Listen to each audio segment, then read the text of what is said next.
combine these videos together.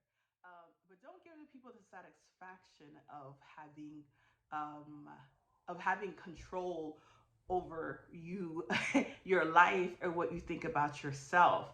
And yeah, so I actually called one of my friends, one of my good friends, and we had created this program back in Georgia when I was living there.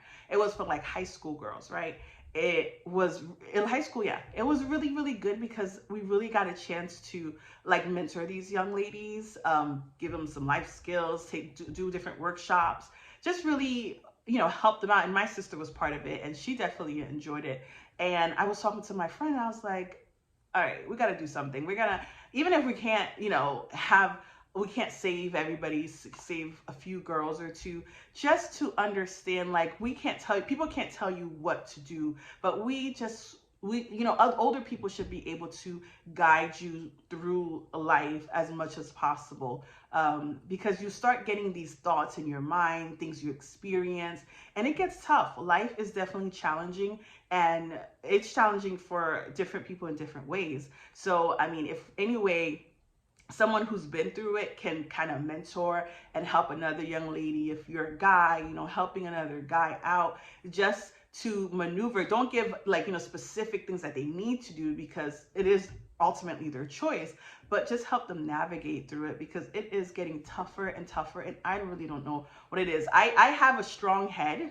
I mean, I always had a strong head growing up anyways, but now, as I spend some time alone, just not, married or anything like that, I've really consumed of what it is I like, and what I don't like, and what I want and what I don't want. And that's why I made that video when I was like, Shirley, I was like, Lydia, you have to get back to cutting yourself from expectations and what people say or what you've grown to know, and do what is best for you.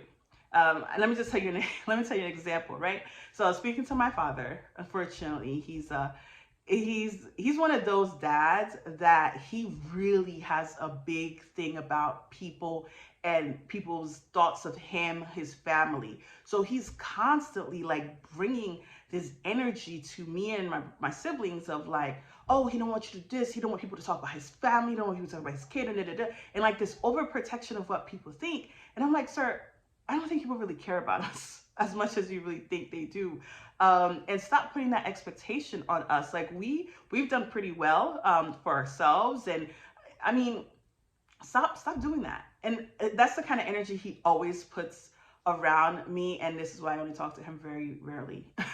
As much, I try to have short and little conversations with him, because it's like you are putting that in my mind, and so I get old. I mean, I live life just so concerned of making you proud so that you can not be judged by other people. I don't get it. So I try to, especially, and I tell him, sir, I'm 39 years old. I'm always conscious of, I'm a certain age. I don't need guidance in that form. And I surely don't want guidance from somebody who's so concerned about other people.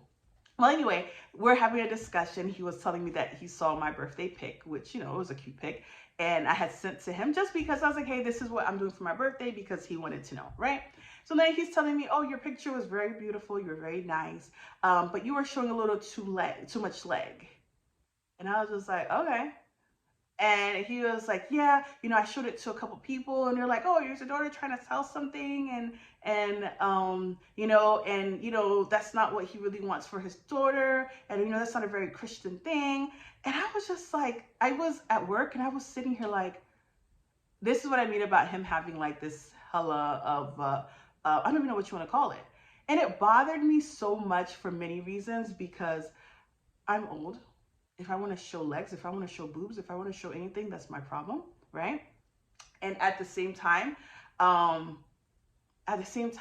it was like, why are you still concerned about what other people think about me at this point in life? Like, it was like, so if I took what he said and just put it in my mind, I'd probably like wear something very like, maybe like a sweater, and just always look dragged and covered and all this stuff, because of what he says, what people might think. I'm like, I don't get it. So this is why I say you have to be mindful um, of what people say to you, and know what you want to have stick, or make, that will that will make a change or will have some effect, and what's not, and what you should put away. Because I was so bothered, guys. I was just so bothered. I had to end that conversation because in my mind, it's not his fault. He's been like this all his life. And I've learned that a lot of things that he said over time has always been like that. But once again, it's not a fear, it's of him and thinking that people are going to say or think certain things about me and what I should be according to him. That's nothing to do with me. If somebody sees that, oh, I have a little leg, okay, well, look at it then. Hi, look. I mean, seriously. So, yes. So that's why I'm saying, like, when people feed things to your mind and you take it, don't, I would say just know who you really are. Really, that is really it. Like, know who you are and be true to that. Because if you set something, you say something, and if people continue to think that about you, let them know. Let them know. Nope.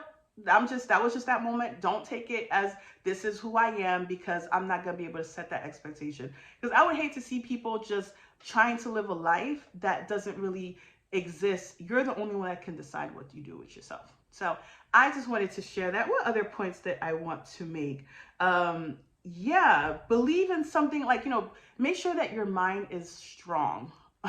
And I don't know how better to explain this. It's like, make sure you have a good head on your shoulder. You know who you are. That is it. Because the world's going to take you down. It's going to put so much pressure on you, and you're going to put pressure on yourself because of what other people say. So for me, out of this, I'm trying to be mindful of what I say repetitive to a person, so that they don't take that as, like, I'm defining them. So it's these conversations of yourself that people have with you that leads people to do, like, crazy things. So I'm glad I went to therapy, because let me tell you, that really helped. And even just seeing other people, I mean, maybe it's because I'm aging too. I have so much wisdom. I don't know. But yeah, this is getting long. I'm sorry, guys, but I just wanted to share that with you all. I have to get to the office, because, I have to go to work. But yeah, this is it. So like I said, I wanted to talk about things that are not dating, even though I have a date this weekend, but that is not, the same things, but some things that are going through my mind. And this is what the channel is about. So stay strong, people. Please, I encourage you to stay strong. Talk to whoever you need to talk to. People are not going to understand, but always be clear. Set your boundaries so people know what not to feed into your mind. And so that therefore it kind of alleviate you from having these expectations of yourself or putting expectation on other people. So yeah, that is all I had. I wanted to share. This is Lily on the go. I mean, yeah, go ahead and give it a thumbs up if you understand what I'm talking about. I hope my delivery is good. I think my delivery is better on paper, but but like this video, and then if you would like to subscribe, sure, do, but this is, a journal, so it is what it is. Thank you for tuning in. This sun is going up and down, so I'm going to go outside and see how nice it is. All right, adios. Thanks for watching.